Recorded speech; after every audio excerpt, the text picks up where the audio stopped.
Hey, my name is Miles. I'm 30 years old and I live in Spokane, Washington. I manage the warehouse at Coleman Hardware and Supply, a family-owned store that sells everything from PVC pipes to power tools. It's not the kind of job that makes for good stories at dinner parties. Most days I count inventory, fix misplaced orders, and make sure the shelves don't look like someone threw a fit in the middle of the night. I like the order of it. A missing screw can be replaced. A crooked hinge can be straightened. People are harder. My life is simple. I wake up, go to work, come home to a quiet apartment, heat up leftovers, watch a few home repair videos, and fall asleep. I'm not lonely in some dramatic way. The phone just doesn't light up much after 9 o'clock, and sometimes I wonder if having someone to come home to would make the silence feel less loud. That Friday night blind date was my cousin Rachel's idea. She said I should meet a woman named Lena Harper, 28, a graphic designer at a print shop downtown. She's a little busy, a little scattered, but she's good people, Rachel told me. Just don't give her your warehouse face. I didn't know what my warehouse face was, but I agreed anyway. We were supposed to meet at Riverside Cafe at 7. I got there 5 minutes early, wearing the cleanest shirt I owned and jeans that didn't have sawdust on them. The place was packed. Families, couples, groups of teenagers, the constant clatter of dishes and the hiss of the espresso machine. I found a booth in the back corner, ordered coffee, and waited. 7:10, 7:15, 7:23. Still no message. I was starting to get irritated, not because I thought I was God's gift, but because if you make plans, you show up, or at least tell someone you're running late. I opened my phone and started typing to Rachel. She's not coming. I'm heading home. I hadn't even hit send when the front door flew open. A woman rushed in like she'd just escaped a storm, brown hair escaping from a messy ponytail, crossbody bag sliding off her shoulder, face flushed and panicked. She was holding the hand of a little girl, maybe 8 years old, wearing a purple jacket and light-up sneakers that flashed pink and blue with every step. The woman scanned the room, and her eyes landed on me. I saw the exact moment she realized I was about to leave. Her expression shifted. Embarrassment, relief, panic, all at once. She pulled the little girl toward my booth, breathing hard. "You're Miles, right?" "I'm Lena. I'm so sorry. I know I'm late. I know this looks terrible. She stopped and looked down at the girl. The child was staring at me with intense focus. Not the usual curious kid stare. She was studying my face, my hands, my mouth, like she was reading something beyond words. Then she tugged on Lena's sleeve and started signing. I froze. I recognized American Sign Language. I wasn't fluent, but I'd worked with a deaf coworker named Marcus for 2 years. He taught me enough to get by in the warehouse. Need help? Lunch? Careful, this is heavy. Thank you. Lena watched the girl's hands, her face softening. She signed something back, then turned to me, her voice quieter. She says, "You have kind eyes." Every ounce of irritation I'd felt for the last 23 minutes disappeared. I looked at the little girl and kept my hands where she could see them. My signing was slow and probably grammatically wrong, but I tried. "Thank you. I like your shoes." "Very cool." The girl's whole face lit up. She looked down at her sneakers, stomped once so the lights flashed, and grinned. Lena stared at me like I'd just performed a magic trick. I shrugged off my jacket and sat back down. "Well," I said, "I'm not leaving yet." Lena stood there for a second like she couldn't quite believe it. I slid the menu toward her. "Sit down. Have you two eaten?" The girl looked up at Lena. Lena still seemed stunned.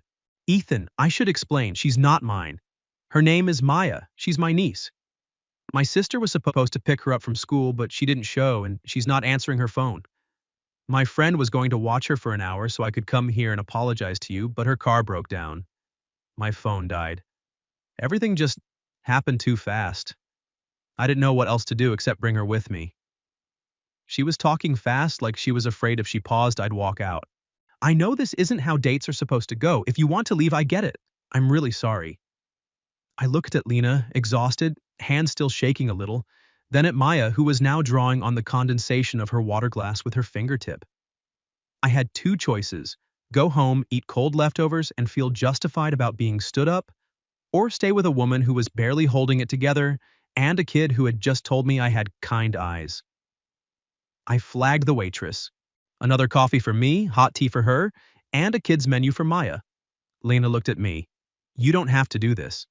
I know. Then why are you? I glanced at Maya, then back at Lena. Because my usual Friday night is reheated food and falling asleep on the couch.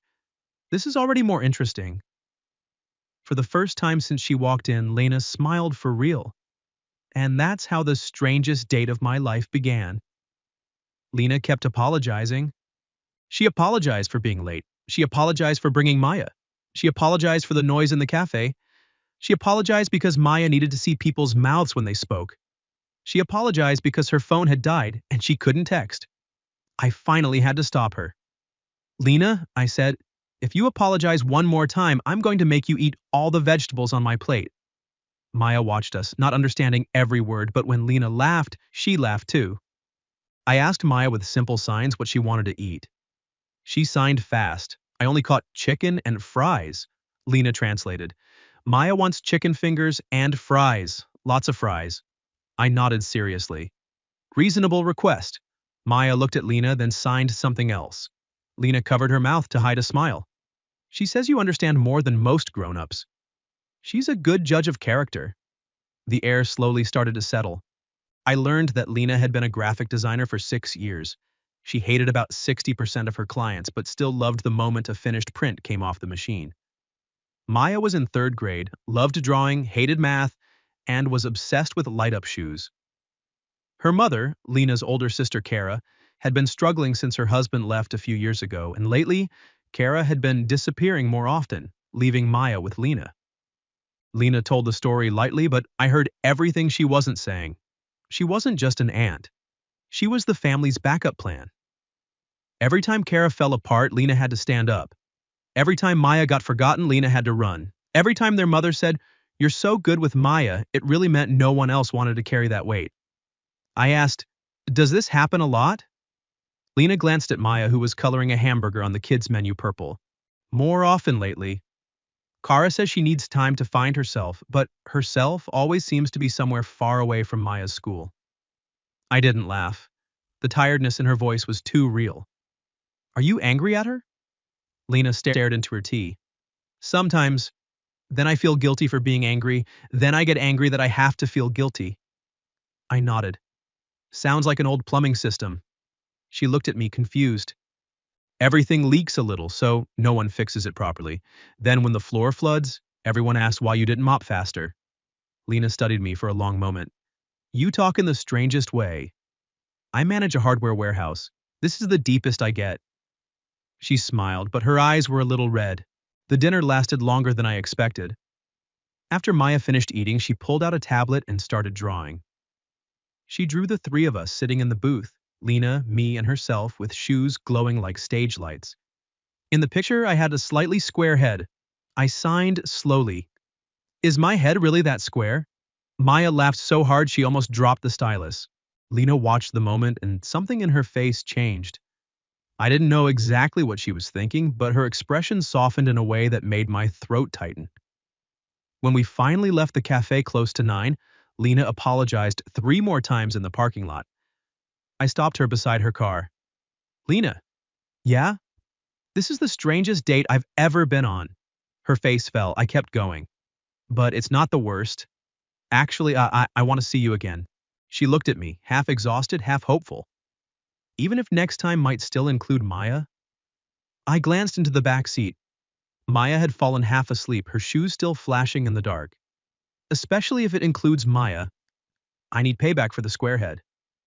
Lena laughed for real this time. No hesitation. We exchanged phone numbers. As her car pulled away, Maya woke up just enough to sign something through the window. No, I didn't catch all of it. But I think it was goodbye. And each touches on over the next few weeks, I started stepping into Lena's life in small, ordinary ways. Saturday morning coffee, Thursday night takeout, trips to the park so Maya could draw trees. I practiced more signs. Maya corrected me with the seriousness of a teacher whenever I messed up. One evening I stopped by Lena's apartment and found Maya sitting on the floor looking like the world had ended. Her small wooden art shelf had fallen off the wall. Markers, paper, and watercolor paints were scattered everywhere. Lena sighed. It fell this morning. Maya tried to tape it back up. It didn't work. Maya looked at me, trying to stay calm, but her eyes were glassy. I sat down beside her and checked the wooden board and the damaged wall. I signed slowly. Want to fix it together? Maya blinked, then nodded hard. I didn't fix it for her. I just guided her step by step, sanding the edges, wiping off old glue, marking new spots, using better anchors, holding the level steady. I handed her a pencil so she could mark the screw holes herself. Lena stood in the kitchen doorway, quietly watching. When the shelf was back on the wall, Maya arranged her art supplies on it and then wrapped her arms around my waist. She signed, "Thank you." I signed back, "You did good." Maya smiled so wide her whole face lit up. That night, after Maya fell asleep, Lena stood in the kitchen doorway looking at me. "You didn't just fix the shelf," she said. "I used the right anchors." "No, you made her feel like she fixed it too." I didn't know what to say. Lena stepped closer, then stopped. There was only a small space between us, but neither of us crossed it. I was starting to realize I was falling into something bigger than one strange date. And I wasn't sure Lena had room in her life for it. 3 months after that first night at Riverside Cafe, everything changed. Kara got evicted from her apartment for unpaid rent. She disappeared for 2 days, then sent Lena one short text. "I need to get back on my feet. Can you keep Maya for a while? I'm in Seattle with a friend. I'll let you know when I'm stable." A while could mean a week. It could also mean a year. Lena read the message in the parking lot of the print shop and immediately called her mother. Her mother only said, "Kara's going through a hard time. Just help your sister. You're so good with Maya anyway." I heard Lena repeat that sentence over the phone, and I hated it instantly. "You're so good with Maya" really meant, because you're responsible, we're going to keep piling more responsibility on you. Lena started the temporary guardianship paperwork. Forms piled up on her kitchen table. School records, medical authorization, court dates, doctor appointments, birth certificates, copies of IDs. Her one-bedroom apartment, already small, it turned into a storage unit of clothes, books, and Maya's belongings. Maya slept on the sofa. At first, she didn't complain. Every morning, she folded the blanket, stacked the pillows, and tried to act like she wasn't taking up space. But the more a child tries not to be a burden, the more it breaks your heart. Lena noticed Maya's shoulders were always tense. She saw her hesitate before inviting friends over. She watched her draw a picture of a small room with a door, a desk, and art shelves, then hide the paper. Lena started avoiding me. I texted to ask if she needed dinner brought over. She said she was busy. I asked about coffee on the weekend. She said Maya was tired. I asked if everything was okay. She only replied, "Fine." I knew it wasn't fine. One Saturday morning, I was standing in the aisle between plywood and room dividers at the store when I got a long message from Lena. "Ethan, I can't do this right now. Kara basically left Maya with me. I have to handle guardianship papers, school, doctors, rent, everything. I don't have a room for Maya, and I definitely don't have space for a relationship. I can't be someone's girlfriend while I'm trying to become an accidental guardian. You've been so good to me, and I don't want to drag you into this mess. I'm sorry." I read the message twice. I didn't get angry. I didn't feel that childish sting of rejection. I just stood there staring at the pre-built room dividers in front of me. She said she didn't have space. She was right, her apartment was tiny. But space isn't something you find, it's something you create if you know how. I looked at the shelf beside me. Temporary walls, soundproof panels, tension rods that didn't require drilling, heavy curtains, small hanging shelves, screws, anchors, a level. In my head, I started measuring Lena's apartment from memory. How many square feet was the living room? Where was the sofa? Which way did the bathroom door open? Could I build a partition in the left corner? Enough room for a twin bed, an art shelf, and a fold-down desk? I opened my notes app and started calculating. This wasn't some grand romantic gesture. I wasn't trying to prove my love. I wasn't saying, "I'll save you." This was a practical problem. A child needed a place to sleep. A woman believed she had to carry everything alone. I knew how to build a room. Monday, I bought materials at the employee discount. 6 wall panels, tension frames, soundproofing, thick curtains, hanging rods, a small shelf unit, screws, anchors, and a level. I borrowed the store's truck. My coworker Marcus looked at the pile and asked, "What are you building?" "A room for my friend's niece." "Girlfriend?" I paused for a second. I don't know if she still wants me to be her boyfriend. Marcus nodded. Then build it strong. Maybe Saturday morning, I showed up at Lena's apartment at 8. She opened the door in old pajamas, hair tied in a messy knot, dark circles under her eyes. Behind her were piles of clothes, paperwork, and toys. Maya was still asleep on the sofa, curled under 2 blankets. Lena looked at me, then at the cart full of materials in the hallway. Ethan, what are you doing? I already told you I can't be your girlfriend right now. I don't have the energy for... I know. I don't have space for a relationship. I know. I set the toolbox on the floor. Right now, let's just make space for Maya. She stood frozen. I pulled one panel inside and handed her the other end. Help me hold this. It's a little heavy. Lena stared at me like I was speaking a language she didn't understand. Ethan, we're just building a wall, Lena. Maya needs a real room. You don't have to carry everything heavy by yourself anymore. Now grab the other end. I said it calmly like it was the simplest thing in the world, and maybe that's why her walls finally cracked. She stepped forward and took the end of the panel. In that moment, I understood something. This wasn't me saving her. This was me handing her one end of a board and saying, we build this together. Maya woke up around 9:30. When she saw the living room full of construction materials, she looked completely lost. Lena knelt down and signed that we were building a real room just for her. Maya stood still. Then she looked at me, eyes wide, and signed rapidly. Really? Mine? With real walls, a place for my colors? I signed back, slow and clumsy. Really, yours. We build it together. Maya started crying. We spent the entire day turning that corner of the living room into a small bedroom. I measured, Lena held the level, Maya handed me screws. I taught her how to use the spirit level, and she loved it so much she started checking if everything else in the apartment was straight. Lena laughed for the first time in days. By 4 o'clock, the partition was finished. A small space just big enough for a twin bed, an art shelf, and a fold-down desk. I added soundproofing on the inside so Maya would feel like she had real privacy. Thick curtains served as a door. Maya stepped inside, stood in the middle of her new room, touched the walls with both hands, then turned around and hugged both Lena and me at the same time. Lena cried. I almost did too, but I pretended to check a screw. That night, Maya slept on the air mattress I'd brought inside her new room. Before she fell asleep, she signed something to Lena. Lena translated, her voice thick. She says, for the first time in a long time, she has a place to dream. I sat on the living room floor next to Lena, my back against the sofa. Her shoulder touched mine. I'm sorry I pushed you away, she whispered. I understand why you did.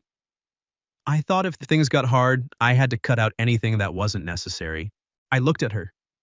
Am I unnecessary? She shook her head, tears falling.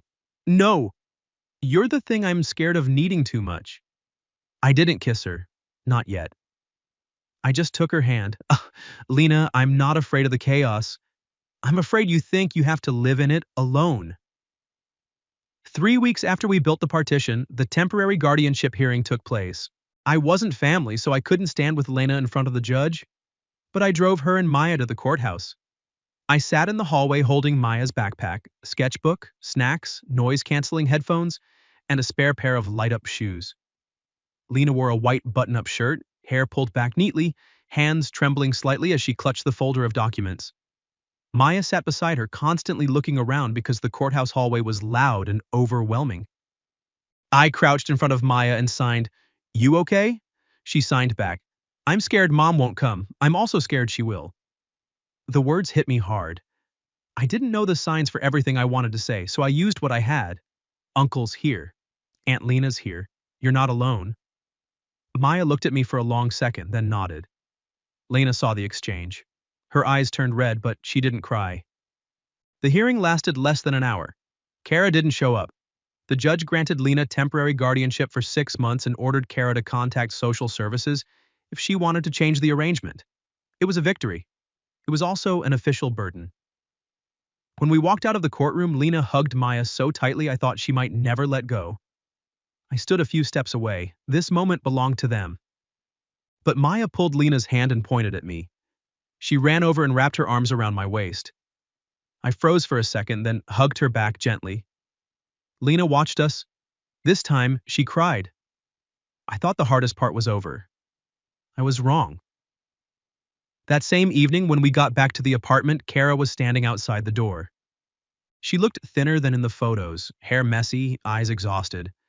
But what struck me wasn't her appearance. It was the way Maya immediately stepped behind Lena's legs. Kara tried to smile. Maya, Mommy's here. Maya didn't run to her. Lena positioned herself slightly in front of her niece. Kara, you can't just show up like this. So you got temporary guardianship and now you're keeping my daughter from me? I didn't take anything. You didn't come to court. Kara looked at me. And who are you? New boyfriend? Or the free handyman? I stayed silent. This wasn't my fight to start. Kara stepped closer. Maya, get your stuff. Mommy's taking you. Maya gripped Lena's shirt tighter. Lena's voice stayed calm, but I could hear the steel underneath. No, you can't take her right now. I have temporary guardianship. If you want to see Maya, we do it through social services. Properly. Kara gave a bitter laugh. You always did love being the good one, didn't you? You love being praised for being responsible. You love people looking at you like some kind of savior. Lena's face went pale. I saw the words hit the deepest fear inside her. That she wasn't really doing this out of love, but because she was addicted to being needed. Maya started breathing fast. She looked between Kara's mouth and Lena's hands, then became completely overwhelmed. She bolted into her small room and yanked the curtain shut. Lena turned immediately. Maya? Kara tried to follow. I stepped in front of the curtain. Stop! Kara glared at me. Move! No. You're not family. I met her eyes. You're right, but right now that little girl is terrified, and any decent adult wouldn't barge into a scared child's safe space. Kara's face hardened. Lena moved beside me. Not behind me, beside me. Kara, she said, voice shaking but clear. I love you. I know you're hurting. But I won't let you drag Maya through this just because you feel guilty today. Kara started crying.